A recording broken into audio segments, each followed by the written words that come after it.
하나님 말씀 신명기 5장 11절입니다. 구약성경 269페이지 신명기 5장 11절 말씀. 신명기 5장 11절 말씀 구약성경 269페이지입니다. 찾으셨으면 제가 봉독하겠습니다. 너는 내 하나님 여호와 이름을 망령되이 일컫지 말라. 나 여호와는 내 이름을 망령되이 일컫는 자를 죄 없는 줄로 인정하지 아니하리라. 아멘. 이 시간 하이델베르크 요리문답 제3부 우리 감사에 관하여 십계명에 관해서 우리 36주일입니다. 우리 36주일은 십계명의 제 3계명을 다루게 되는데요. 우리가 정말 하나님께 감사하고 하나님께 그 구원의 은혜에 대해서 감사한다고 한다면 우리에게 나타나야 되는 중요한 것 중에 하나는 뭐냐면 그분의 이름을 영화롭게 하는 데에 관심을 가져야 된다는 겁니다. 한국교회 교인들하고는 되게 거리가 먼 얘기죠, 그렇죠? 구원의 확신이 있다고 하면서 아버지의 이름이 욕되게 하는, 제가 이제 오늘도 그 얘기를 몇 번 할 것 같은데 그 뭡니까? 광화문에서 목사라는 양반이 하나님 이름을 함부로 욕되게 하고 하나님의 이름을 모욕하는 일을 주저하지 않고 있습니다. 근데 제가 정말 화가 나는 게 뭐냐면 그런 사람의 하나님의 이름을 욕되게 하고 농담거리로 만들고 그렇게 짓밟는 데 있어서 사람들이 분노를 안 하는 거에 관해서 오늘 하이델베르크 요리문답은 굉장히 심각하게 다루고 있습니다. 분노해야 된다라고 다루고 있습니다. 분노해야 된다라고 다루고 있어요. 근데 문제는 뭐냐면 정말 선을 넘어도 한참 넘은, 아니 그건 그 정도는 분별을 해야 되는 거는 그냥 애들 수준에서도 분별할 수 있는 수준 아닙니까?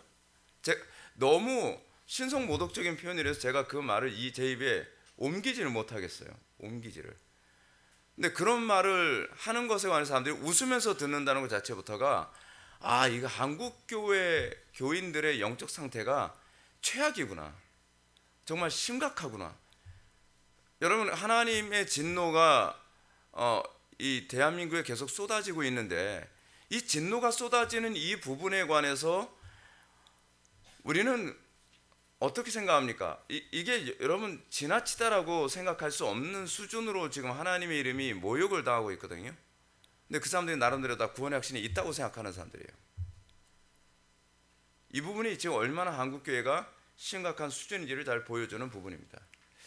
자, 일단 먼저 요리문답을 한번 보시겠습니다. 99문 제3계명에서 하나님께서 원하시는 것은 무엇입니까? 답: 우리가 저주나 거짓 맹세 또는 불의한 서약으로 하나님의 이름을 욕되게 하거나 잘못 사용하지 않는 것이며 더 나아가 침묵하는 방관자가 되어, 자, 이 부분이 이겁니다. 더 나아가 침묵하는 방관자가 되어 그러한 두려운 죄에 참여하지 않는 것입니다. 죄에 참여하고 있는 거예요. 한두 명이 아니죠. 광화문에, 제가 지금 노골적으로 얘기하는 건, 제가 특정 인을 제가 노골적으로 얘기하는 건 하이델베르크 요리문답이 그 부분에 관해서 뭉뚱그려서 얘기하는 것도 제가 보기에는 허용하지 않는 것처럼 제가 보이기 때문에 그렇습니다. 이거 한국교회 교인들 정말 심각하게 회개해야 됩니다. 하나님의 이름을 모욕하는 것에 관해서 웃으면서 했다. 그 바보 아닙니까? 자기 부모를 막 대놓고 모욕을 주는데 사람들이 허허허 웃으면서 있는 거예요. 그건 우리는 들떨어진 사람이라고 얘기해요. 들떨어진 사람이라고. 그렇지 않아요? 근데 다른 분도 아니고 온 우주의 창조주이신 하나님의 이름을 그 목사라는 사람 입에서 차마 입에 담을 수 없는 그런 말로 모욕을 하는데 사람들이 뭐라고 얘기해? 아니 그렇게 판단력이 없나 싶은 게 그런 거잖아요. 여러분, 그 정광훈 씨 추종하는 사람들에 대해서 우리가 그런 얘기를 하게 되면 이런 얘기 하지 않습니까? 하나님하고 친해서 그런 거죠. 여러분, 아무리 하나님하고 친하다 한다 할지라도 선이라는 게 있잖아요. 선이. 그거는 왜 이렇게 지능이 떨어지는 소리라는지 전 모르겠어요. 그건 정말 지능이 떨어지는 소리예요. 지능이 떨어지는 소리. 그렇지 않습니까? 여러분, 친하면은 선을 넘어도 되는 겁니까? 이거는 인간관계 안에서 상식이잖아요. 여러분 인간관계 하면서도 여러분들 정말 조심해야 되는 게 있습니다. 저도 이런 부분에 관해서 많이 좀 생각을 하는데, 제가 목사로서 제가 목회를 하면서도 제가 가끔가다 그 회의감이 들 때가 뭐냐면, 성도들을 너무 잘해주잖아요. 잘해주게 되면 선을 너무 이렇게 함부로 넘는 경향이 있잖아요. 저 사람 마음 좋은 사람이니까 그냥 선을 넘어도 되나 보구나. 근데 여러분, 그거는요 인간성의 문제예요. 그건 인간성의 문제예요.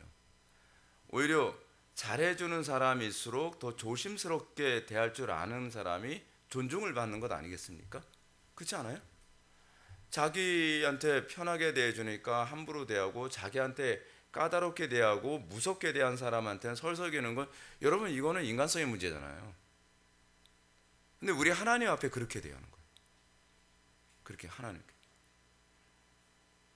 근데 그것에 관해서 얼마나 지금 한국교회 교인들의 어떤 도덕적 수준이나 영적 수준이 그렇게 낮으면 그 선을 넘어도 한참 넘었는데 넘은 것을 넘었다라고 생각을 하지 못해요. 이건 저는 지금 굉장히 두렵습니다. 지금 하나님께서 어느 정도로 이 대한민국에 징계를 하시려고 하실까? 그 일반 계시라는 차원에서도 여러분 인간관계에서 그런 거죠. 제가 이제 미국 문화에 대해서 되게 좀 좋아하는 부분 중 하나 뭐냐면, 미국 문화는 사람들이 되게 서로가 좋은 게 좋은 거다라고 굉장히 친절하잖아요. 미국 사람들이 친절한데 선을 딱 넘었을 경우에는 그거에 대해서 용납이라는 게 별로 없잖아요. 근데 여러분, 그 부분이 우리가 정말 많이 생각해 봐야 될 부분이에요. 왜냐하면 이것이 하나님과 우리와의 관계 안에서 이렇게 투영되어져야 될, 이게 사실은 저는 그리스도인들의 어떤 사고방식 중에 하나라고 생각을 하는 거거든요. 그거는 여러분들이 부모와 자녀와의 관계 안에서도 그렇습니다. 그렇죠? 친구와의 관계에서도, 부부 관계에서도 그렇습니다. 제가 이런 부분을 제가 자녀 양육 부분에서도 제가 여러 번 강조한 적이 있는데, 자녀들 양육할 때도 자녀들한테 선을 함부로 넘지 못하도록 암시를 주는 가르침을 제가 많이 하라 그랬잖아요. 근데 여러분, 이건요 부부 관계에서도 틀림없이 여러분 지켜줘야만 하는 겁니다. 부부 관계에서도 여러분 이혼까지 가게 되어지는 이유가 뭐냐면요, 서로가 지켜줘야 될 선을 무례하게 넘어섰을 때 거기서 돌이킬 수 없는 수준까지 가게 되는 거예요. 제가 최근에 이런 부분을 제가 본 게 있습니다. 정주영 씨가 뭐 인생에 대해서 이제 막 얘기를 하는 게 있어요. 그래서 저는 인생살에 대해서 이제 배워야 될 지혜가 너무나 많이 필요하니까 어쩌다 한 번씩 그런 영상을 하나 보는데, 거기서 이런 얘기가 나옵니다. 정주영 씨가, 저는 어렸을 때서부터 가난하게 살면서 쌀가게로 시작해가지고 뭐 이런 얘기 꼭 처음 멘트가 이렇게 나와요. 그래서 하는 얘기가 그거예요. 선을 넘는 사람의 선을 존중해 주지 마라. 왜냐하면 선을 넘는 걸 용납해 주면 더 넘어도 되는구나 라고 생각을 한다는 거죠. 그죠? 그리고 이 선을 넘는 것을 더 용납해 주게 되면 나중에는 더 이상 관계를 맺을 수 없을 정도로 관계가 깨져나간다는 거예요. 근데 여러분, 이건 일반 계시입니다. 성경은 끊임없이 하나님과 우리와의 관계 안에서 지켜야 될 선에 관하여 선명하게 얘기하는데, 우리는 하나님과의 관계 안에서 이 부분을 선명하게 지키질 않아요. 선명하게. 결혼 생활하면서도 여러분들 부부 생활 안에서도요, 가장 편하다면 편한 관계가 부부 관계고, 가장 불편하다면 불편한 관계가 부부 관계일 수 있거든요. 근데 부부 관계가 오히려 금이 잘 가는 이유 중에 하나 뭐냐면요, 선을 어디까지 지켜야 되는지에 대한 그런 인식 문제 때문에 그렇습니다. 그래서 여러분, 친한 친구일수록 선을 잘 지켜야 된다 그러잖아요. 친한 친구일수록 선을 넘지 않도록 주의해야 된다라고 얘기하죠. 여러분, 이거 하나님과의 관계에 관해서 우리에게 얘기하는 일반 계시입니다. 일반 계시. 선만 잘 지켜도 부부관계 오래 가는 거고요.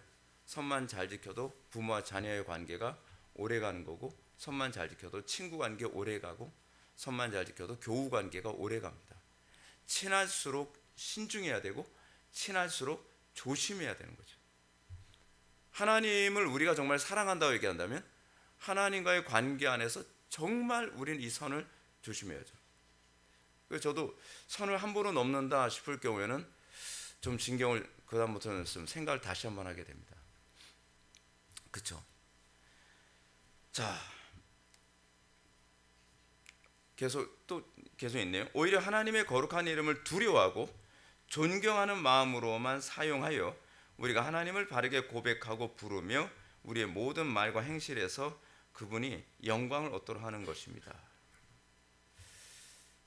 저는 그 성경이 남편과 아내와의 관계를 빗대어서 하나님과 교회와의 관계를 얘기할 때 상당히 많이 있잖아요. 근데 이게 재미있는 게 뭐냐면 하나님께서는 남편과 아내의 관계로서 하나님과 우리의 관계를 설명하시기도 하시지만 부모와 자녀와의 관계로서 또한 하나님과 우리의 관계를 설명하시기도 합니다. 그 얘기는 무슨 얘기냐면 우리가 하나님과의 관계를 생각한다고 했을 때 우리가 어디서부터 훈련되어져야 되느냐에 관해서 보여주고 있는 것이기도 합니다. 어디서부터 훈련되어져야 되는 거죠? 부모와 자녀와의 관계에서부터 훈련되어져야 된다는 거죠. 거기서 감각을 익혀야 돼요. 여러분, 부모와 자녀와의 관계에서 감각을 익히고 그 익힌 감각을 어디에 투영하는 겁니까? 하나님에게 투영하는 거예요. 하나님에게. 왜냐하면 하나님은 눈에 보이지 않기 때문에 눈에 보이는 부모와 자녀와의 관계 안에서 이걸 지킴으로 이거를 하나님을 섬기도. 그래서 우리가 제5계명에서 다루는 부분이 뭐죠? 내 부모를 공경하라. 근데 그 5계명은 사실은 한 계명이면서 2개의 계명이거든요. 그러니까 이 5계명은 대신 계명과 대인 계명을 딱 중간에서 이게 오버랩되는 부분이에요. 이 부분이. 내 부모가 1차적으로 누구 얘기하는 거죠? 하나님 얘기하는 거예요. 하나님. 내 하나님을 경외하라 라고 해석해도 되는 부분이 제 5계명이에요. 그리고 또 하나 뭐냐면 내 부모를 공경하라 라고 하는 것이 또한 대인 계명으로서의 해석이죠. 그래서 성경이 우리들에게 얘기할 때 우리 아버지는 하늘에 계신 아버지라고 얘기를 하고 있는 거죠. 그런 차원에서 우리가 하나님과의 관계 안에서 우리가 하나님 앞에 정말 어떤 태도로 아버지답게 대하는 것인가? 그거 어떻게 되는지? 경외함, 두려움, 그렇죠? 경외함으로 대하는 것. 근데 남편과 아내와의 관계를 얘기하는 것에 관해서도 여러분 십계명의 해설을 얘기해주는 신약 성경이 몇 개가 있거든요. 그 중에 하나가 뭐냐면 산상수훈에서 그러니까 마태복음 5장에 나오는 부분이 사실은 십계명의 예수님의 재해석이거든요. 그리고 또 십계명을 해석해주는 부분 중에 하나가 무엇이냐면 에베소서 5장이죠. 에베소서 5장. 근데 에베소서 5장에서 다루는 것이 뭐냐면 남편들아 아내에게 이렇게 해라, 아내들아 남편에게 이렇게 해라, 그리고 자녀들아 뭐 이렇게 해라, 부모들아 자녀에게 이렇게 해라라고 하는 것을 통해서 주로 몇 계명을 다루냐? 5계명을 다루고 있어요. 5계명. 그러니까 이 관계 부분이 신앙이라는 것은 결국은 관계 문제거든요. 관계 문제. 하나님과의 관계, 이웃과의 관계. 근데 이웃과의 관계가 적용되어지는 것이 하나님과의 관계거든요. 그죠? 그러니까 에베소서 5장에서 나오는 남편들아 아내를 어떻게 이게 흥미로운 게 뭐냐면 여러분 에베소서 5장과 6장에서 이 관계를 얘기할 때 어느 쪽 관계를 먼저 얘기하냐면 아내들에게 먼저 명령을 하고요. 아내들에게 먼저 명령하고 그 다음에 남편들에게 명령을 합니다. 아랫사람에게 먼저 명령을 하죠. 그렇죠? 근데 6장으로 넘어가게 되면 부모와 자녀 관계를 얘기하는데 누구에게 먼저 얘기하냐면 자녀들아 라고 자녀들에게 먼저 명령하고 그 다음에 아비들아 라고 해서 그 다음에 아비들에게 해서 그 다음에 다루는 부분이 뭐냐면 종들아 라고 해서 종에게 먼저 명령을 하고 그 다음에 누구에게 명령하냐면 상전들아라고 이렇게 명령을 하고 있습니다. 그죠? 근데 왜 순서가 그럴까요? 왜 순서가 그럴까요? 하나님과 우리의 관계에서 우리가 먼저 아랫사람이잖아요. 하나님과의 관계에서. 그러니까 우리는 그 관계에서 먼저 생각을 해야죠. 여러분, 인간관계 잘하는 게 신앙생활입니다. 관계 잘 지키는 게 신앙생활입니다. 종교생활 열심히 하는 게 신앙생활이 아니라요, 관계를 지혜롭게 하는 게 신앙생활입니다. 그래서 여러분, 성경에서 보게 되면 어떤 얘기가 나옵니까? 삭개오가 이웃과의 관계 다 깨진 상태에 있는데 예수님 영접하고 난 다음에 이웃과의 관계를 회복하잖아요. 그렇죠? 그리고 가나안 여인이 예수님 만나기 전에는 이웃과 관계가 다 깨져 있었는데 가나안 여인이 예수님을 영접하고 난 다음에 이웃과의 관계를 다 회복하잖아요. 그렇죠? 하나님과의 관계는 어디로 그대로 투영되어진다? 이웃과의 관계에서. 이웃과의 관계에서 투영되어진다는 얘기는 무슨 얘기냐면 이웃과의 관계에 있어서 예민하고 신중해진다는 얘기입니다. 덤벙덤벙하지 않는다는 겁니다. 여러분, 이런 얘기를 합니다. 관계를 자꾸 깨뜨리는 경우에 관해서 정주영 씨가 이 말을 듣고 정주영 씨가 굉장히 지혜로운 사람이구나라고 하는 생각을 하게 됐습니다. 뭐라고 얘기하냐면 이런 얘기를 합니다. 관계를 자꾸 깨뜨리면서 선을 자꾸 넘으면서 미안하다고 얘기하는 것은 경계하십시오라고 얘기를 해요. 왜냐하면 미안하다는 얘기는 어떤 일로 하고 그냥 관계를 회복하고 싶다는 얘기일 뿐이지 내가 나를 고치겠다는 의미는 아닙니다. 여러분, 내가 나를 고치겠다는 것과 나는 고치지 않고 관계만 다시 리셋하자, 재세팅하자라고 하는 건 다른 얘기라는 겁니다. 하나님과의 관계에서도 여러분 그러지 않나요? 하나님과의 관계에서도 하나님께 잘못했어요 라고는 얘기를 하는데 나의 하나님에 대한 관계를 더 정확하고 바르게 하고자 하는 태도가 없으면 그건 회개가 아니죠. 우리는 이 부분부터 분명히 해야만 합니다. 그래서 우리는 예수 믿는다고 하면서도 인격적인 관계에서 신중하지 못한 건요, 이건 대단히 심각한 문제입니다. 우리 그러잖아요. 그러고 나서 뭘 그래 등 딱 치면서 말이에요. 그런 사람 인간성 나쁜 사람입니다. 여러분, 그렇게 하면 안 됩니다. 내가 기분이 언짢고 내가 그분에 대해서 선을 넘는 걸 의식 못했으면 내가 이분을 회개하고 고쳐서 다시는 그 사람에게 똑같은 상처를 주지 않도록 하는, 그게 사랑입니다. 그게 사랑이에요. 그렇지 않나요? 상대방한테 그걸 뭘 그래 덮어주자 뭐하자, 그건 사랑 아닙니다. 그거는 철면피입니다. 철면피. 내가 상처를 받기 싫으니까 상대방한테 상처를 몰빵하라는 얘기 아닙니까? 그렇지 않아요? 그러니까 우리가 그리스도인으로서 예수를 믿고 나면 우리가 정말 조심해야 되는 것이 뭐냐면 관계 안에서 상대방 입장에서 우리가 좀 더 신중해져야 돼요. 근데 그 상대방으로서 가장 신경 써야 되는 대상이 하나님이시라는 거죠.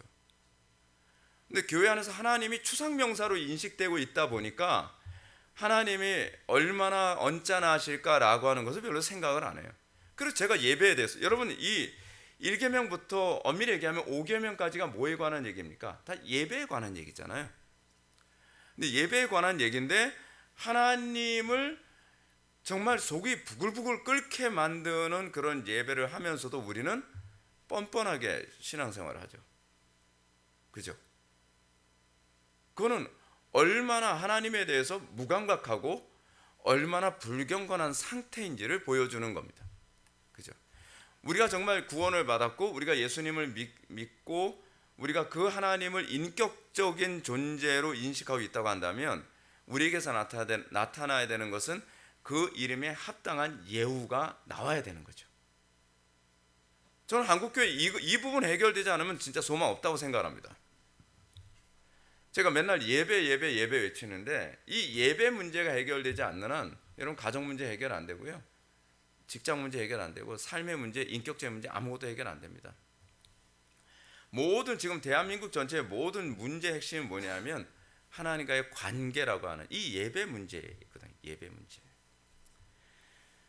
자, 99문 제3계명에서 하나님께서 원하시는 것은 무엇입니까? 제3계명은 하나님을 올바로 예배하는 사람이 하나님을 바르게 계시함을 가르칩니다. 예레미야서 27장 15절 보면 이는 여호와의 말씀이라 내가 그들을 보내지 아니할거늘 그들이 내 이름으로 거짓을 예언하나니 내가 너희를 몰아내리니 너희와 너희에게 예언하는 선지자들이 멸망하리라. 여러분, 이 선지자들의 거짓 예언의 문제가 뭡니까? 하나님께서 그들을 보내지 않으셨다는 겁니다. 쉽게 얘기하면 하나님과 관계가 안 좋은 사람이라는 겁니다.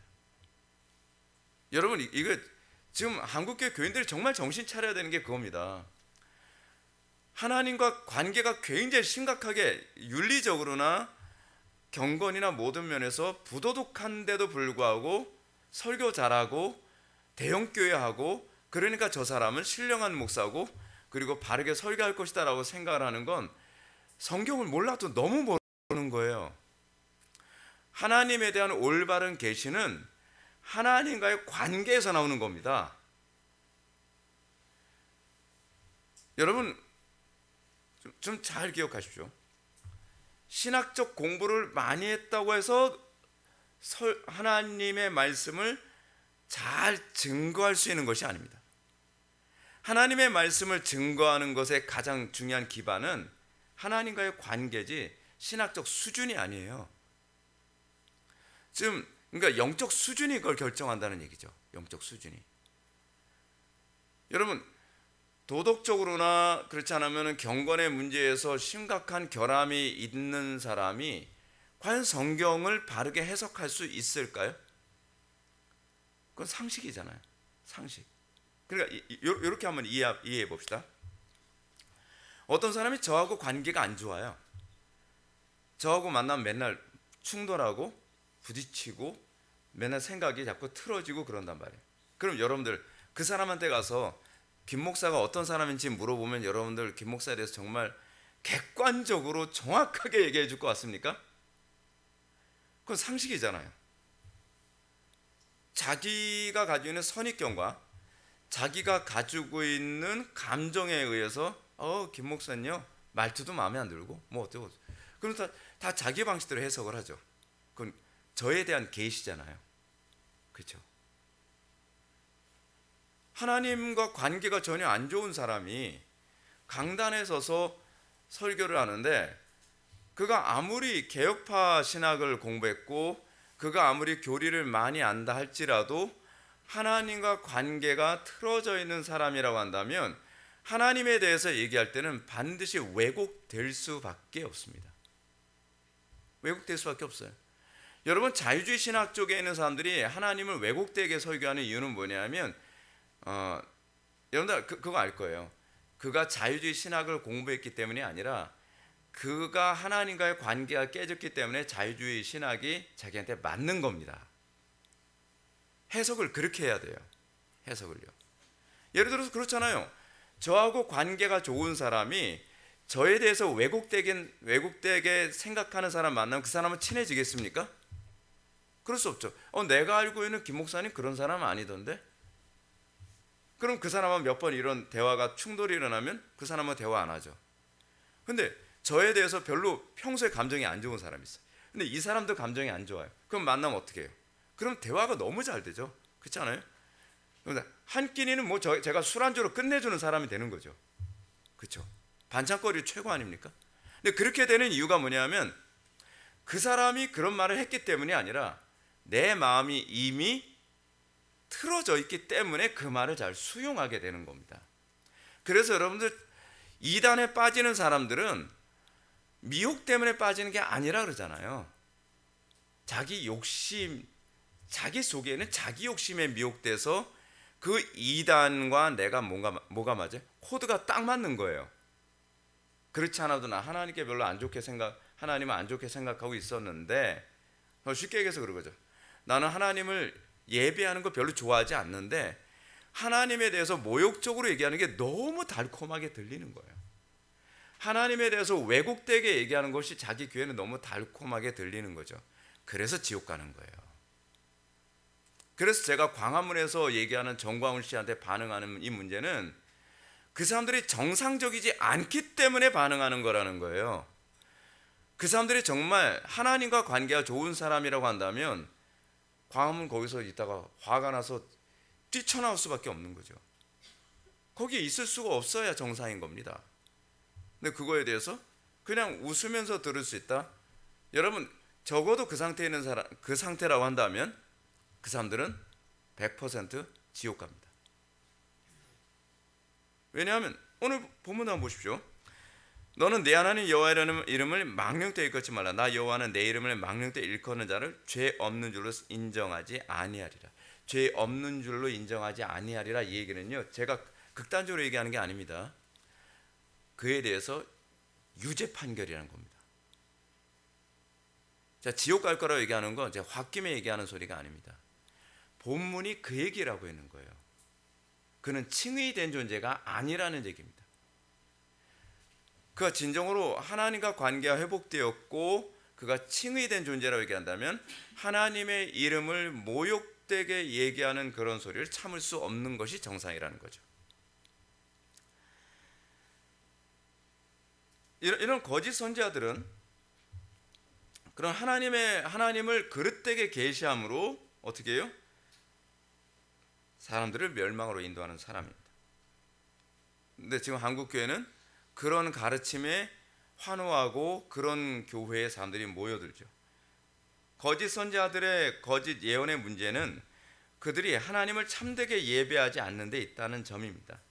이런 면에서 불경건한 예배 가운데 하나님의 말씀이 바르게 계시됨은 기대할 수 없죠. 그렇죠? 불경건한 예배를 인도하는 목사에게서 올바른 말씀의 증거를 기대할 수 없습니다. 여러분, 서울에 무슨 봉술 설교 뭐 그런 거 하는 거 여러분 보셨습니까? 그 목사 가운 입고서 봉 들고서 강당상 앞으로 내려와줘서 뭐 봉술 한다고 막 얍얍얍얍 막 그런단 말이에요. 여러분 한번 찾아보십시오. 황당합니다. 근데 사람들이 거기에 박수 치면서 한번 얍 할 때마다 아멘. 그게 왜 아멘이 되죠? 아니 수준이 낮아도 어떻게 그렇게 저질스러울 수 있죠? 그죠? 근데 여러분들 그런 거에서 저는 죄송합니다. 요거는 제가 감정이 좀 섞인 얘기인데 저는 그런 예배를 참석하러 거기에 가는 분들의 그 지적 수준까지 의심이 좀 됩니다. 아니 그런 교회를 도대체 예배하러 왜 가죠? 그걸 예배라고 생각하나요? 그렇지 않나요?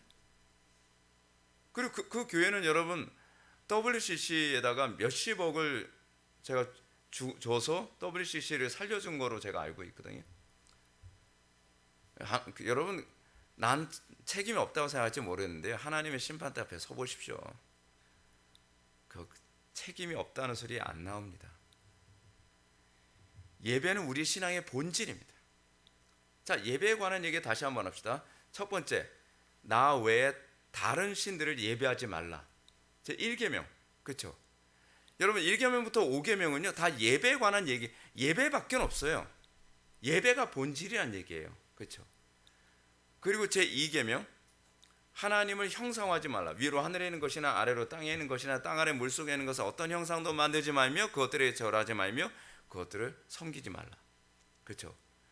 하나님이라고 하는 이름을 도용을 해서 왜곡시키는 예배에 참여하지 말라는 얘기거든요. 그럼 그런 교회의 예배에 참여한 것은 그래도 하나님께서 예배로 봐주시는 것이 아니라 뭐로 보시는 거예요? 우상숭배로 보시는 거예요. 우상숭배로. 되게 심각한 얘기입니다. 그럼 제 3계명이 뭡니까? 오늘 제 3계명이 그잖아요. 여호와 이름을 망령되이 일컫지 말라. 그런데 이 부분이 1계명, 2계명, 3계명, 4계명, 5계명 대신계명으로 따졌을 때 여기에 중간에 차지해 있어요. 그 얘기 무슨 얘기냐면 예배의 본질은 하나님의 이름을 영화롭게 하는 데 있다는 거예요. 근데 하나님의 이름을 모독하면서도 불구하고 그 모독하는 것에 참여하면서도 나는 하나님을 예배하고 있다라는 말이 성립될 수가 없다는 얘기입니다. 모순을 범하고 있는 거죠. 그래서 사계명이 뭡니까? 정기적으로 하나님을 예배하는 것에 관해서 얘기하죠. 안식일을 기억하여 거룩히 지켜라. 뭐 다음 시간에 우리가 말씀드리겠지만 안식일도 중요한 단어지만 기억하여가 굉장히 중요한 부분입니다. 주일 성수에 관한 부분에 관해서 제가 굉장히 강조를 많이 하지만 주일 성수는 여러분들 할 만할 때 하는 건 신앙 없어도 할 수 있는 거고요. 하기 어려운 상황에도 불구하고 주일 성수를 내가 손해 봐가면서, 내가 감정 상해 가면서, 내가 어려움 당해 가면서, 그러면서도 주일 성수를 하는 것, 예배를 지키는 것, 그때 그게 진짜죠. 그게 진짜 아니겠습니까? 그래서 우리는 그럴 때일수록 내가 하나님 앞에 참된 예배자인가 아닌가에 관해서 점검할 수 있는 기회로 삼아야 됩니다. 그리고 다섯 번째 계명이 뭐라고요? 하나님을 공경하라. 내 부모를 공경하라 라고 얘기하잖아요. 근데 그거는 한편으로는 하나님을 공경하라, 경외하라는 얘기거든요. 하나님을 경외하라. 왜냐하면 그 히브리어가 경외의 의미를 담고 있어요. 하나님을 공경하라, 그리고 이웃을, 내 부모를 공경하라. 그렇게 돼 있죠. 자, 그럼 하나님의 이름이란 무엇입니까? 우리는 이름하게 되면, 그래서 여러분 일단은 성경이 기록된 게 굉장히 수천 년 전에 기록되어졌다는 것을 먼저 염두에 두어야만 합니다. 근데 이거를 지금 우리의 언어로 자꾸 이해해서 우리 방식으로 이해하고 있는 것이 문제죠. 그래서 내 방식대로 이해를 하는데, 하나님의 이름, 여호와 이름을 망령 때 일컫지 말라라고 했을 때 하나님의 이름이라고 하는 건 단순히 호칭만 얘기하는 것이 아닙니다. 물론 유대인들 같은 경우, 히브리인들은 이걸 문자 그대로 이해해서 하나님의 이름을 함부로 입에 올리면 안 된다고 생각을 할 정도로 되게 엄격하게 생각을 했죠. 그렇죠? 그러다 보니까 그 사람들은 히브리어로 여호와 하나님이라고 하는 그 히브리어가 쓰여졌을 때 이걸 어떻게 읽는지를 몰라요. 왜냐하면 읽어본 적이 없거든요. 글씨인데 그럼 읽으면 되는 거 아니에요? 아니, 그렇지가 않아요. 히브리어는 왜 하나님께서 그렇게 하셨는지 모르겠는데, 히브리어는 다 자음으로만 대부분 자음으로 구성되어 있기 때문에요. 사실은 글씨를 읽으면 내가 글씨를 통해서 언어가 전수되는 것이 아니라 글씨를 다른 사람이 읽는 걸 들으면서 전수가 돼요. 그러니까 예를 든다면 여호와 하나님이라고 하는 단어가 히브리어로 요트에다가 해에다가 바브에다가 해예요. 그러니까 요거를 이제 굳이 우리나라 언어로 얘기한다면 요트는 이 발음이거든요. 이. 그리고 그 해는 말 그대로 히읗 발음이고요. 바브는 바브라는 단어에서 할 수 있잖아요. 비읍 발음이에요. 그리고 해는 또 히읗이죠. 그러니까 뭐 이흐브흐예요. 이흐브흐에다가 어떤 그 모음을 갖다 붙이냐에 따라서 발음이 완전히 달라지는 거죠. 그렇죠? 발음이 달라져요. 그래서 여러분들 우리가 여호와라고 발음을 하잖아요. 여호와라고 발음하는 건 왜 여호와로 발음하게 되어진 배경이 뭐냐면, 아까 제가 방금 말씀드렸던 요트의 바브에를 바브에다가 그 아도나이라고 하는 그 히브리어 있죠. 주라고 하는, 주인이라고 하는 그런 의미, 아도나이의 모음을 거기다 갖다 붙여서 한번 때려 맞춘 거예요. 그냥 대충. 그렇게 하다 보니까 여호와라고 이제 발음이 나오니까 이 히브리인들이 하나님을 여호와라고 불렀나 보다라고 생각을 한 거예요. 근데 후대에서 자꾸 이제 그 하나님의 이름이 진짜 뭐라고 사람들이 히브리인들이 불렀을까라고 하는 고고학적 연구를 하는 가운데에 사람들이 야훼가 더 맞을 것이다라고 하는 주장이 요즘 많이 먹혀 들어가고 있죠. 그래서 공동 번역은 야훼로 이렇게 번역을 하고 있죠. 근데 분명한 건 뭐냐면, 예수님 당시에서도 아무도 하나님의 이름을 그 제자들이 거론하지 않았어요. 그래서 구약 성경을 인용할 때도 구약엔 틀림없이 여호와라고 되어 있는데, 신약에서 제자들이 구약 성경을 인용할 때는 다 그 퀴리오스로 이렇게 합니다. 퀴리오스가 이게 헬라어에서는 주라는 아도나이의 번역형이거든요. 로드의 의미예요. 그렇게 번역을 해서 아무도 그 단어를 뭐라고 읽는지 몰라요. 그러니까 대충 추론할 때 여호와가 맞을 것이다 라고 얘기를 하는 거죠. 자, 중요한 건 히브리인들이나 유대인들은 하나님의 이름을 함부로, 어떻게 아버지의 이름을 함부로 부르냐, 니네들 그러면 그 소위 싸가지 없는 거 아니냐라는 식의 그런 인식이 많았기 때문에 하나님의 이름을 성경 읽을 때도 함부로 읽질 않았어요. 그래서 그래서 여러분 유대인들 만나서 유대인들한테 히브리어 좀 안다고 브레시트 바라 엘로힘 했다가 딱이 맞습니다. 어디 이방인의 주둥이로 거룩하신 주의 이름을 함부로 언급하냐고요. 그래서 여러분들 마태복음에 보게 되면은 마태복음에서는 하나님이라는 단어가 거의 안 납니다. 하나님이라는 단어가 데우스잖아요. 헬라어로 데우스인데 데우스라는 단어를 사용하지 않고 어떤 단어로 대체해서 사용했냐면 하늘이라고 하는 말로 주로 사용했어요. 그래서 여러분 마태복음을 보게 되면 누가복음은 누가가 이방인이다 보니까 뭐라고 썼냐면 하나님 나라라고 이렇게 썼는데 마태는 하늘나라라고 했어요. 하늘나라. 그렇잖아요. 한자로 천국. 그렇죠? 천국이란 말이 그냥 하나님 나라라는 말을 히브리식으로 이렇게 쓴 거예요. 그래서 천국이 이렇게 하늘에 있는 그런 나라가 아니라 하나님께서 통치하는 세상이라는 의미입니다.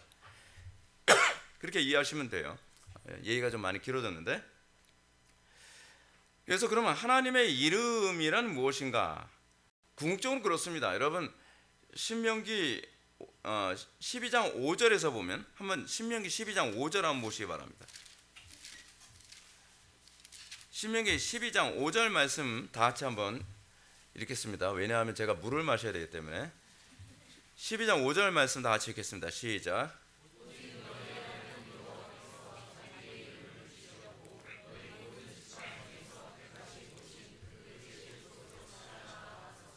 아멘.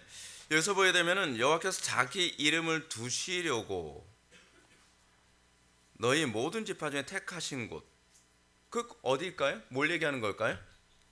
성전이죠. 성전이 뭐라고요? 여호와의 이름을 두려고 하신 장소예요. 그러면 성전이 여호와의 이름은 아니라는 거죠. 성전에 여호와의 이름을 두셨다는 거죠. 그렇죠? 그럼 뭘 얘기하는 걸까요? 율법이에요. 율법.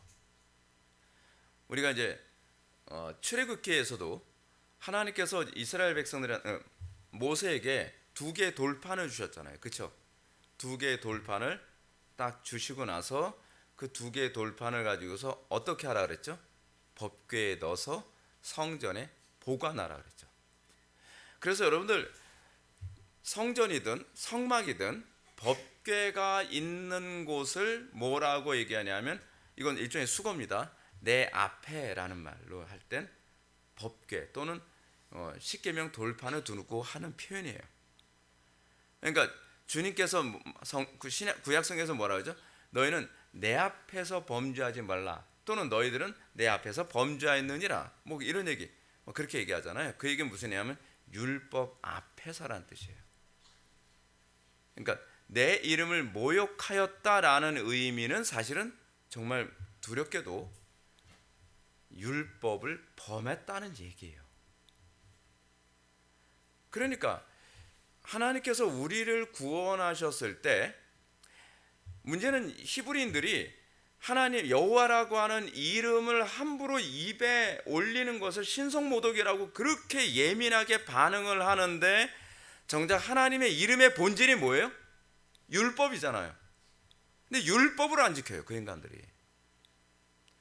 그러니까 예레미야서에서 예레미야 31장 31절부터 33절에서 뭐라고 말씀하십니까? 내가 너희에게 율법을 줘서 2 돌판에 새겨줬더니 아내가 남편을 존중하지 않는 것처럼 너희가 나를 존중하지 아니하였도다. 그 예레미야서에서 하나님께서 하신 말씀이잖아요. 그러면서 앞으로는 어떤 일이 벌어질 거냐면 이제는 그 율법을 더 이상 돌판에 새기지 않고 어디에 새긴다고요? 신비에, 우리 마음의 비석에 새겨서 너희들이 율법을 지키게 하리라. 근데 여러분 그 마음에 율법을 새겨 주신다라는 말을 다른 말로 뭐라 하냐면 여호와의 이름을 우리 마음에 새긴다는 개념이에요. 그래서 여러분들 여호와의 이름이 우리 마음에 새겨졌다는 것은 뭘 얘기하는 거냐? 우리가 이제 하나님의 계시자가 된다는 얘기입니다. 예수를 믿고 나서 우리에게서 이제 뭐가 나오는 거예요? 하나님을 아는 향기가 나오는 거죠. 하나님을 아는 인격, 그게 뭐로 나타나요? 율법을 통해서 나타나는 거예요. 율법을 지킴으로. 과거에 근데 그 율법이 뭐죠? 율법이요? 좀 더 깊이 파고 들어봅시다. 율법이 뭐예요? 하나님 사랑, 이웃 사랑이잖아요. 하나님 사랑이 뭐예요? 예배잖아요. 예배. 그렇죠? 거듭났다고 얘기하면서 예배를 혐오스럽게 생각하고 꼭 뭐 수요 예배까지 나와야 되나요? 뭐 금요기도까지 나와야 되나요? 뭐 예배를 어떻게 하든지 하고 하지 않았으면 좋겠다라는 생각. 이거는 아직 신앙의 ABC조차도 시작이 안 된 거죠. 더 심각한 건 목회자라는 분들이 예배를 예배되게 예배하는데 관심이 없다면 이건 정말 심각한 거죠. 목회자가 예배를 예배되게 예배하는데 관심이 없다면요, 그냥 목사님이기 이전에 그분이 신자인지부터 질문을 던져봐야 돼요. 왜냐하면 신자는요 가장 첫 번째 달라지는 것이 뭐냐면 예배가 달라지게 됩니다. 예배가. 그리고 그 예배가 우리에게 뭘 만드는 거죠? 그 예배가 삶에서 드러나는 방식이 뭐냐면 5계명부터 얘기합시다. 5계명부터 10번째 계명을 지키는 것으로 나타나는 거죠. 그건 예배자의 반응이에요. 예배자의 반응. 그게 제가 지금 로마서 지금 12장부터 계속 얘기하는 내용이 그거잖아요. 진도가 되게 안 나가죠. 근데 되게 중요한 얘기예요. 이게 이 예배자는 그렇게 살아야 되는 거예요. 그게 예배자란 말이에요. 그래서 하나님께서 자기 이름을 두시려고 택하신 곳, 구약에서는 뭐예요? 성전, 신약에서는 뭐예요? 교회죠. 고린도전서 3장 16절에서 성전이, 신약에서는 성전이 뭐라고요? 너희가 하나님의 거룩한 성전인 것과 하나님의 성령이 너희 안에 거하시는 것을 너희가 알지 못하느냐? 우리 속에 하나님의 성령이 거하시는 근거는 뭐냐면 우리의 신비에 율법이 각인됐기 때문에 그래요. 그래서 여러분들이 예수를 믿고 나면 여러분들이 하나님을 사랑하는 게 당연한 거고요, 하나님을 사랑한다는 것은 예배로 반응하는 것이 당연한 겁니다. 그리고 그 예배는 삶 속에서는 윤리도덕으로 나오는 것이, 그것이 맞는 거죠. 더 정확하게 얘기하면 예배는 그리스도인의 윤리고, 그리고 5계명부터 10번째 계명은 뭐예요? 우리의 윤리가 반응하는 도덕이죠. 그렇죠? 그렇게 보셔야 돼요. 그게 없으면 가짜예요. 한 가지만 더. 신명기 30장 6절에서는 우리의 마음에 그 율법이 새겨진 것을 뭐라고 얘기합니까? 할례받음. 마음의 할례받음이라고 얘기하잖아요. 마음의 할례받음을 뭐라고 얘기합니까? 하나님을 마음을 다하고 뜻을 다하고 목숨을 다하고 힘을 다하여 사랑하는 것. 그것이 구원받은 자에게 나타나는 당연한 모습이죠. 그렇게 하면서 하나님의 이름이 영화롭게 되는 거예요. 우리의 삶을 통해서. 그렇죠? 그래서 하나님의 이름이란 곧 율법을 얘기하는 것이다. 오늘 컨디션 안 좋아서 설교 짧게 하려고 했더니 오늘 강단 생각에 컨디션이 갑자기 좋아지지. 자, 요리문답은 제3계명에 대해 우리가 저주나 거짓 맹세 또는 불필요한 서약으로 하나님의 이름을 욕되게 하거나 잘못 사용하는 것이라고 가르칩니다. 요리문답에서 뭐라고 얘기해요? 우리가 저주나 거짓 맹세 또는 불필요한 서약으로 하나님의 이름을 욕되게 하거나 잘못하는 것. 이렇게 되면 어떻게 되냐면 하나님에 대해서 자꾸 오해하게 되잖아요. 자, 한국교회가 지금 전도의 문이 막힌 이유가 뭐냐면요, 전도를 안 해서가 아니라 예수 믿는 사람들에게서 나타나는 도덕적 심각성 때문에 그래요. 그래서 여호와의 이름이 자꾸 오해를 받게 만드는 거죠. 사람들이 그런 거죠. 예수쟁이들 뭐 어떻고, 예수쟁이들 어떻고, 예수쟁이들 뭐 약속도 잘 안 지키잖아. 내가 만난 예수쟁이들 뭐 돈 관계도 아주 형편없고, 내가 만난 예수쟁이들 거짓말을 밥 먹듯이 하고, 내가 만난 예수쟁이들 보니까 뭐예요, 의리도 없고. 근데 이런 것 하나, 우리 그 신약 성경에서 봤을 때 우리는 하나님의 이름이에요. 그래서 우리를 뭐라고 부르죠? 그리스도인이라고 그러잖아요. 우리는 예수를 믿고 난 다음에 내 이름이 아니라 그리스도라는 이름으로 살아가는 존재예요. 그래서 우리는 우리의 삶을 통해서 하나님에 대한 오해를 풀어줘야 되는 거고요. 오해를. 전도라고 하는 것이 간단해요. 하나님에 대한 오해를 풀어주는 게 전도예요. 그렇지 않습니까? 예수님이 전도한 거 잘 보십시오. 여러분 신약성경 가만히 보면 예수님이나 사도들이 전도하는 거 보면 우리는 그렇게 예수천당 불신자고 외쳐 사람들을 전도한 것처럼 보이잖아요. 근데 좀 꼼꼼히 좀 보세요. 성경 좀. 성경에서 예수님이나 사도들이 전도할 때는요, 하나님에 대한 오해를 풀어주는 것으로 그들을 전도합니다. 그럼 그게 결국은 뭐예요? 그게 교리거든요. 교리.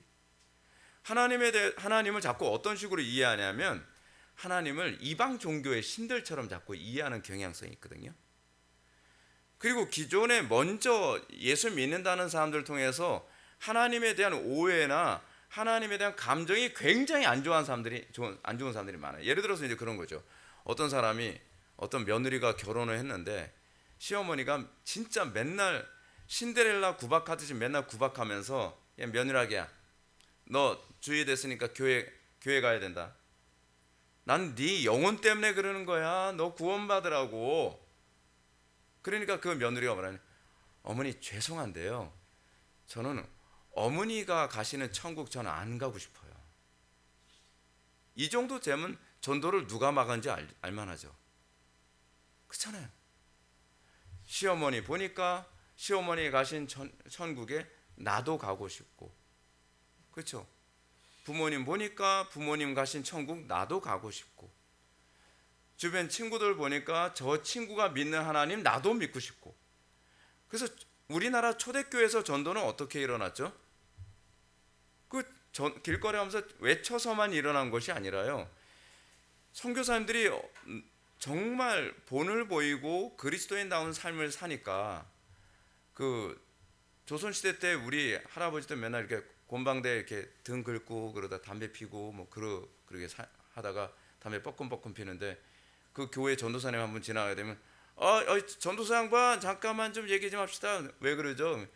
우리 애도 교회 보내면 달라지나요? 보니까 교회 가니까 사람들 달라지던데 우리 애도 좀 데려가 주쇼. 그래서 예수 믿게 된 사람들이 그렇게 늘어난 경우가 많거든요. 그리스도인의 삶을 보니까 예수 믿는 게 저런 거구나. 그래서 삶 자체가 전도가 되는 거죠. 그런 겁니다. 여기서 좀 더 나아가 요리문답은 아까 제가 약간 열받아서 얘기했던 하나님의 이름이 욕되게 하는 상황을 보고도 더 나아가 침묵하는 방관자가 되어 그러한 두려운 죄에 참여하지 않는 것도 제3계명을 어기는 것이라고 가르치고 있습니다. 정광훈 씨 같이 하나님의 이름을 함부로, 그 사람 면직된 사람이거든요. 엄밀히 따지면 목사라고 부르면 안 됩니다. 그 직함을 자꾸 더럽혀서 좀 문제예요. 근데 그 사람이 하나님의 이름을 함부로 모욕하는 얘기를 하는데 거기서 웃으면서 같이 앉아 있는 것이 얼마나 큰 죄에 참여하는 건지 아셔야 돼요. 그냥 보라는 식으로 그냥 일어나서 나가야 됩니다. 쌍욕해가면서 할 수는 없다고 하더라도 모욕하지 마셔! 그런 소리는 좀 해야죠. 근데 그런 것 전혀 없이 그냥 같이 웃으면서 앉아 있다. 그 하이델베르크 요리문답에서는 그것은 어마무시한 죄에 참여하는 것이라고 얘기합니다. 어마무시한 죄. 그러므로 요리문답은 우리의 모든 말과 행실에서 그분이 영광을 얻도록 하는 것이라고 얘기하고 있습니다. 우리는 삶의 모든 영역에서 그분의 이름이 영광을 얻도록 합니다. 영광을 얻는다는 게 무엇입니까? 박수 받는다는 거, 이게 그거 아니에요. 영광을 얻는다는 건 하나님이 어떤 분이신지 선명하게 드러내는 걸 얘기하는 겁니다. 그게 영광은. 우리는 자꾸 영광을, 하나님 당신만 영광 없고 나는 영광 그 얘기가 아니라 하나님의 그 선하심과 거룩하심과 지혜로우심이 그대로 여우가 없이 선명하게 증거되는 걸 얘기하는 개념이에요. 신명기 5장 11절에서 망령되이라고 하는 말의 의미는 무엇인가? 여호와 이름을 망령되 일컫지 말라라고 했을 때 망령되이라고 하는 말에 이제 몇 가지 의미가 있는데, 첫 번째 뭐냐, 헛되게라는 거죠. 헛되게. 다른 말로 헛된 우상을 섬기는 방식대로 여호와 하나님을 헛되이 일컫지 말라는 얘기입니다. 속어에 하나님의 이름을 넣어서 말하지 말라는 거죠. 미국 말 중에서도 막 지저스라는 이름을 진짜 막 그 저주스러운 말에다 막 집어넣잖아요. 그렇죠? 그렇게 하면 안 돼요. 오마이 뭐 그런 거 있잖아요. 그런 거 하면 안 된다는 겁니다. 게다가 이 헛되게라고 하는 이 부분은요, 사실은 하나님이라고 하는 존재 자체에 대해서 인격적으로 인식하지 않고 피상적으로 인식하면서 나타나는 현상이에요. 저는 여러분한테 그런 부분을 질문을 던지고 싶어요. 하나님에 대해서 여러분들은 구체적으로 느끼시고 구체적으로 인식하며 살아갑니까? 반티리 얘기했던 건가? 제가 기억이 안 나는데, 인간 타락의 가장 치명적인 문제 중 하나는 피상성이라고 얘기하잖아요. 추상적인 거. 신앙이 적용되지 않고 다 피상적으로, 그래 거룩하게 살아야 돼. 그리고 거룩하게 산다는 게 뭔데? 그럼 잘 모르겠는데. 진리대로 산다는 게 뭔데? 잘 모르겠는데. 경건하게 산다는 게 뭔데? 잘 모르겠는데. 왜 자꾸 이런 피상성이 자꾸 나오냐면 그것대로 사는데 관심이 없기 때문에 그렇습니다. 내 삶에 구체적으로 적용하려고 한다면 피상적일 수가 없어요. 제가 용어에 되게 예민한 이유가 그거거든요. 성경을 읽다가 경건에 관해서, 경건이 도대체 뭐야? 왜 자꾸 이런 반응이 나오냐면 경건하게 살고 싶으니까. 그럼 경건이 뭔지 구체적으로 알고 싶어야 되잖아요. 그럼 근데 대부분 상당수 사람들이 경건이 뭐야? 그냥 뭐 종교적으로 뭐 그리고 이런 거 아니에요. 뭐라고 뭐 웅얼 제대로 얘기를 잘 못해요. 왜냐하면 나는 그걸 구체적으로 살기 위해 알고 싶어 한 적이 없었거든요. 하나님을 제가 예배에 관해서도 제가 고민을 제가 몇 년 했는지 모릅니다. 도대체 예배란 뭐야? 예배. 여러분들 그렇게 생각해요. 예배당 와서 예배하면 예배지. 근데 저는 그거로 답이 되지가 않더라고요. 그래서 예배에 관한 얘기를, 예배론과 관련해서 책을 계속 읽었어요. 나는 이거로 만족이 안 되는데 도대체 예배란 뭐예요? 어떻게 하는 것이 하나님을 온전히 예배하는 것이고, 어떻게 예배하는 것이 하나님을 기쁘시게 드리는 것이고, 그런 예배에 대해서 정확하게 더 정확하게, 왜 정확하게 알려고 하는 거죠? 예배를 하고 싶으니까, 참되게 예배하고 싶으니까. 근데 예배에 대해서 심각하게 고민해 본 사람들을 만나기가 별로 어려워요. 그냥 예배당 와서 뭐 설교하고 같이 기도합시다 하면 그게 예배지 뭐.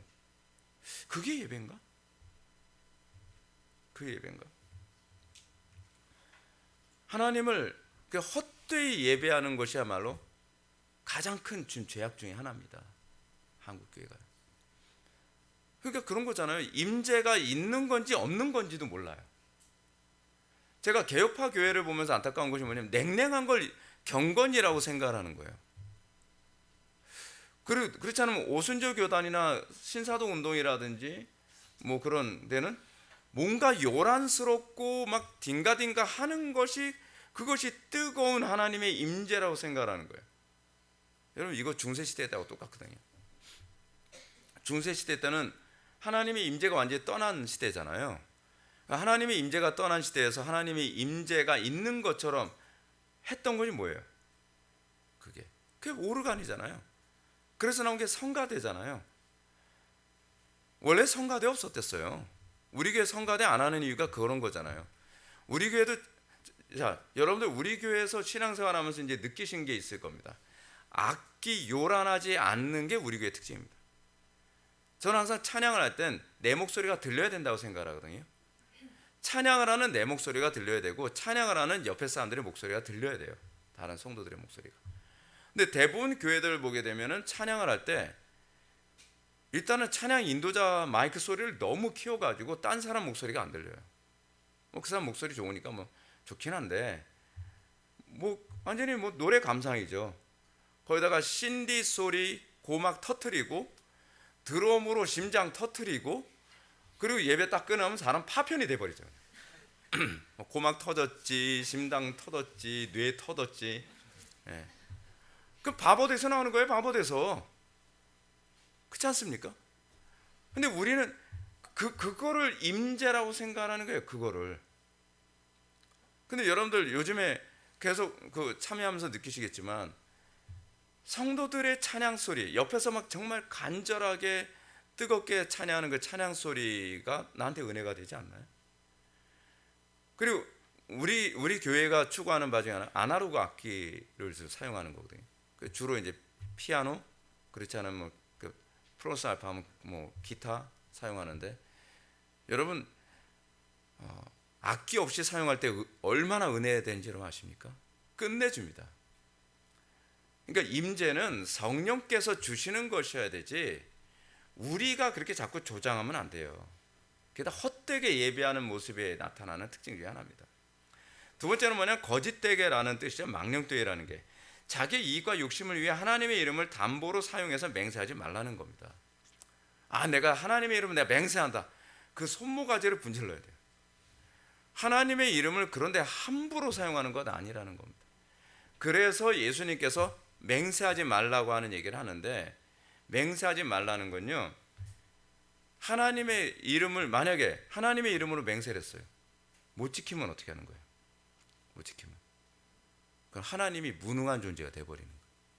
하나님이 거짓된 존재가 되는 거예요. 책임감 있게 생각을 해야 돼요. 경솔하지 말아야 된다는 겁니다.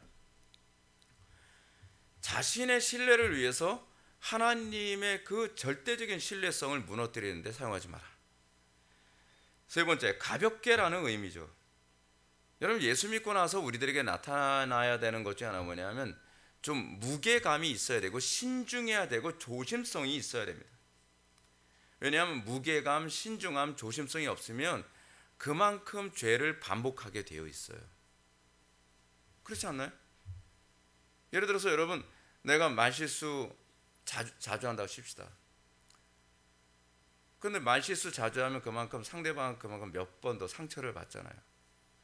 근데 그렇게 되는 이유는 뭐냐면 내가 신중하지 못한, 내가 조심성이 없고 내가 무게감이 없어서 그런 거거든요. 누군가가 나로 인해서 상처를 받고 또는 누군가 나로 인해서 또는 하나님께서 나로 인해서 그 영광이 훼손을 입는다라고 하는 것을 깨닫게 된다면 회개하고 같은 죄를 더 이상 반복하지 않으려고 해야 되죠. 또 사람들이 간혹 가다 목사님 원래 타고난 성격, 타고난 거 얘기하는 거 아니라니까요. 이건 하나님에 대한 인식과 감각에 관한 문제예요. 하나님을 인식한다고 얘기하면 변명하지 마세요. 이 문제에 관해서는 회개를 하는 쪽으로 가야지. 그렇잖아요. 근데 자꾸 이거 가지고서 저는 뭐 타고난 성격이 뭐 우유부단하고 타고난 성격이 원래 제가 좀 경솔하고, 그럼 뭐 금식해하면서 회개할 생각을 해야죠. 왜 그거를 자꾸 정당화하고 합리화합니까? 하나님의 이름이 자꾸 모욕당한다니까요. 그렇잖아요. 고쳐야죠. 그러면 그 율법주의라고 생각하면 안 됩니다. 백문이 불여 이렇게. 자, 백문. 맹세나 저주로 하나님의 이름을 욕되게 하는 것은 그들이 할 수 있는 대로 그러한 죄를 막거나 금하지 못한 사람들에게까지 하나님께서 진노하실 정도로 중대한 죄입니다. 뭐라고요? 하나님께서 진노하실 정도로 중대한 죄. 진실로 그렇습니다. 하나님의 이름을 욕되게 하는 것보다 더 크고 하나님을 진노케 하는 죄가 없습니다. 여러분, 다시 얘기합시다. 광화문에서 나라 구한답시고 지금 하나님의 이름을 욕되게 하는 저 사람이 원흉이에요. 여러분, 이거 아셔야 됩니다. 정치가들에 대해서 문제를 얘기하기 전에 오히려 저 사람이 더 문제라니까요. 하이델베르크 요리문답에서 선명하게 얘기하잖아요. 하나님의 이름을 욕되게 하는 것보다 더 크고 하나님을 진노케 하는 죄가 없다니까요. 그런데 교인들이 뭐라고 얘기해요? 그래도 전광훈 씨 아니었으면 우리나라 벌써 공산화 됐을 거 아닙니까? 그 사람이 하나님이십니까? 그 사람이 대한민국 지켰습니까? 이게 이 백성이 묵시가 없으므로 방자 행하는도다. 무지가 너무 심각해요. 오죽하면 이렇게, 따라서 하나님께서는 이 죄를 사형으로 벌하라 명하셨습니다.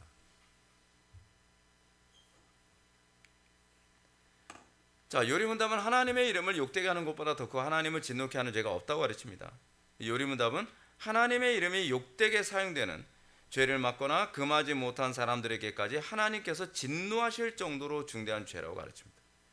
정상적이라고 한다면 정광훈 씨가 강단에서, 아니 그 광화문에서 그 한두 사람도 아니고 시족시키는 사람이 몇만 명이에요. 몇만 명. 많은 때 막 10만 명이 넘을 때도 있죠.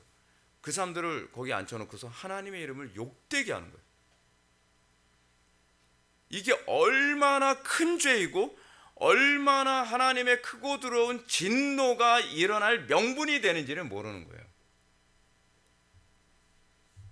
이건 진짜 심각한 거예요. 진짜 심각한 거. 근데 거기에 그 수만 명이 앉아가지고 같이 희덕대고 앉아서 얼마나 경박합니까? 한국교회 교인들이. 그러니 나라가 이 지경 되는 것도 이상하지가 않죠. 그건 이상한 게 아닙니다. 여러분, 지금 권력 잡은 사람들에게 문제시하지 마십시오. 모든 권력은 다 하나님으로부터 나오는 겁니다. 하나님께서 그 사람에게 권력을 주게 된 건 부정선거 때문이 아니에요. 부정선거가 없었다는 얘기가 아니라 그거를 허용하신 분이 하나님이시라는 거예요. 왜요? 하나님의 이름을 망령되이 모욕하는 것에 대해서 사람들이 희덕되면서 거기 죄에 동참을 했으니까. 그 죄인지도 모르고.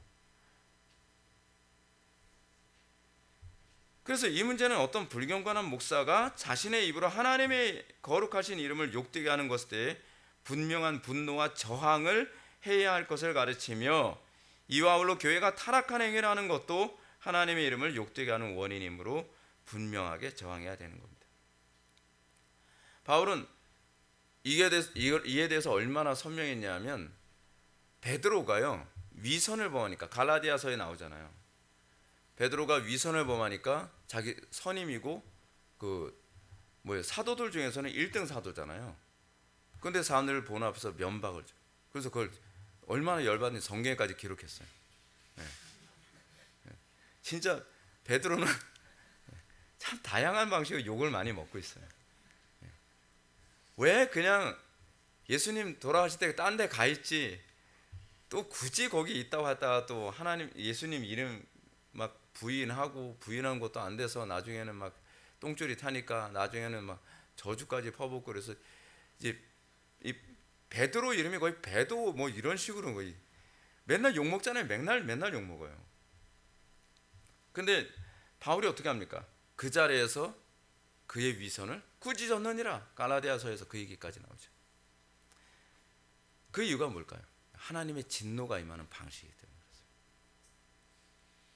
우리는 이 죄에 대해서 얼마나 심각하게 다루는지 사형으로 벌하라까지 얘기를 하고 있습니다. 한국교회가 부흥하고 경건해진다고 한다면 그것의 가장 선명한 반응이 뭐냐면, 저는 신중함으로 나타나야 된다고 생각합니다. 어떻게 하든지 하나님의 이름이 욕먹지 않도록, 어떻게 하든지 하나님이 영광을 받도록, 가정에서 그리고 직장에서 또 교회에서 우리의 삶의 현장에서 하나님의 이름이 찬송받고 높임받아야 되죠. 그게 구원을 받은 성도들의 감사의 반응이라는 겁니다. 우리가 오늘 시간 이게 제 3계명 다시 한번 묵상하면서 나는 과연 얼마나 신중하고 조심성 있게 신앙생활을 하고 있는가. 나는 특히 여러분들 새로 오신 분들 자꾸 늘어나고 있는데, 새로 오시는 분들에게 좀 본을 잘 보이시고, 저는 지금 굉장히 스트레스가 좀 받고 있거든요. 자꾸 교인 숫자가 늘어나는 이 문제에 관해서 우리 교회 영적 칼라가 자꾸 바뀔까봐 저는 굉장히 걱정을 많이 해요. 예배 분위기가 망가질까봐 굉장히 걱정 많이 합니다. 사람들이 피난 오듯이 우리 교회에 더 많이 오게 될 거라는 거 압니다. 먼저 신앙생활 하신 분들 본을 잘 보이셔야 되고, 그리고 뒤늦게 이제 우리 교회 참여하시는 분들의 경건의 태도가 잘못되고 좀 그럴 때 그냥 방관하지 마십시오. 우리 교회는 그런 거 허용 안 합니다. 예배 시간에 그렇게 하시면 안 됩니다. 그 예배는 이렇게 하셔야 됩니다. 우리가 그 사람이 목사님 그래서 그 사람 우리 교회 안 오면 그럼 딴 교회 가겠죠. 뭐 간단한 걸 물어봐요. 그렇잖아요. 우리 교회 안 오면 좀 어때요? 저는 그런 분들 안 오는 거에 대해서 환영합니다. 교회는요, 예배는 내가 정말 하나님 섬기고 싶은 사람이 오는 겁니다. 하나님 섬기고 싶지도 않은 사람이 와가지고서 나중에 자리를 잡으면 그 사람이 자꾸 궁시렁대 가면서 오히려 하나님을 참되게 예배하려고 하는 사람들에게 자꾸 악영향을 끼치고 교회 문제를 일으켜요. 우리 교회는 처음부터 하나님을 참되게 예배하는데 최적화시키기 위해서 몸부림치면서 개척이 시작돼서 여기까지 온 거거든요. 그렇다고 한다면 우리 교회에서 가르치는 그 예배의 태도에 더 온전히 합류하려고 애를 써야 됩니다. 꼭 이렇게까지 할 필요가 있나요? 그럼 그렇게까지 할 필요 없는 교회로 가시면 되는 거죠.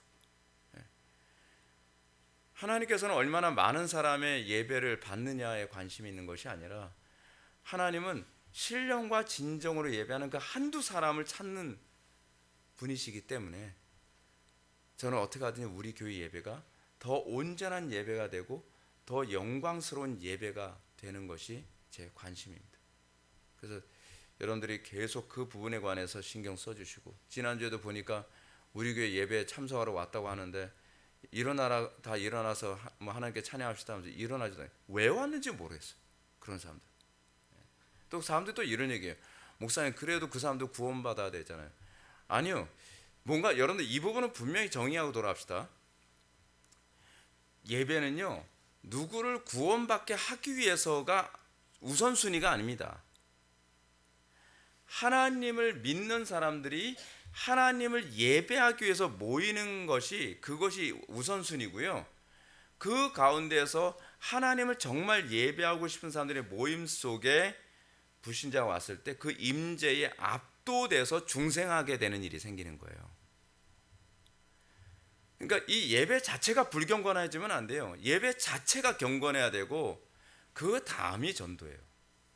하나님의 이름이 모욕돼 가면서 전도가 우선이다라고 생각하시는 분들이 있으면 하나님을 하나도 모르는 분이에요.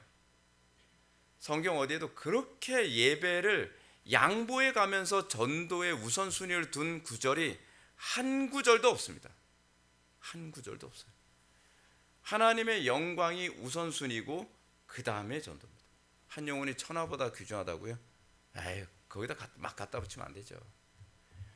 우리가 신앙생활 하면서 여러분들이 다른 무엇보다 예배의 우선순위를 딱 매기십시오. 그것이 구원받은 자에게 마땅한 태도인 것을 믿으시기 바랍니다. 기도하시겠습니다. 사랑이 많으신 하나님, 우리가 오늘 시간 제3계명을 통해서 우리의 신앙의 우선순위가 여호와의 이름을 망령되이 일컫지 않고 하나님의 이름이 영화롭게 되는데 초점을 맞춰야 되는 줄 압니다. 아버지 하나님, 우리 회복의 교회가 날이 갈수록 더 많은 사람들이 오게 될 터인데 그 가운데서도 하나님께 대한 예배와 경건과 그리고 하나님을 영화롭게 함이 조금도 축소되지 않고 날이 갈수록 더 강화되어져서 한국교회 전체가 정말 하나님을 영화롭게 하고 하나님을 높이는 데에 한마음 한뜻 되게 하여 주옵소서. 예수님의 거룩하신 이름으로 기도드립나이다. 아멘.